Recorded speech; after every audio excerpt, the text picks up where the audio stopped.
खेळी इकडे खेळी ते सगळे पाटील थोडी व्यवस्थित चला खेळी इकडे या. थोडी इकडेच घे. सगळ्यांनी इकडे या. हा, सर खाली बस.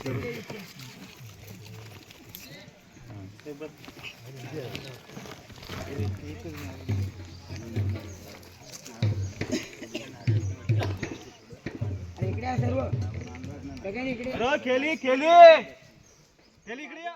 बाल गोपाल आनंदात घेऊन गेला होता आनंदात घेऊन आला आता हे सर्व खेळाडू मिळून हौसापोटी तुझी खुणा घातलेल्या खुणाच्या खुणा हौसापोटी घातलेल्या हौसापोटी काढलेल्या खेळली आता काय बोली चालली तिकडे बारगावी झाली असेल माफ कर पोट कर गावा निमन कर तुम्ही बालगोपाला साहेब बालगोपाल काय चुकला बघला असेल माफ करून समुद्राचा पोट कर तुझा निमन कर आणि खुणाची खुणा हौसापोटी काढली आहेस हौसापोटी खुणाच्या खुणावर येऊन बसलेला आहे मग बालगोपाला लागली तिकडे बिर्याणी झाली तुला हाक मारी हक्क शब्दाला उभा राहतो कांद्या पाण्यात पैसा रुपया सगळ्यांना ह्या वर्गात येतोस आणि तू आज मग काय असेल रोग असेल सगळे असेल बिरा असेल तिकडे पारंभर करतो मग म्हणून आधी तुम्हाला काय करणे कसं करी तिकडे फेकून लावतो तू घोड्या असणार याटाची आधी 3 घोड्या लावतो अशी बालगोपालाची टंका वाजवतोस तुझ्या झेंड्याला तुला असा बालगोपालाच्या झेंड्याला तुला लावतो तू बहिणी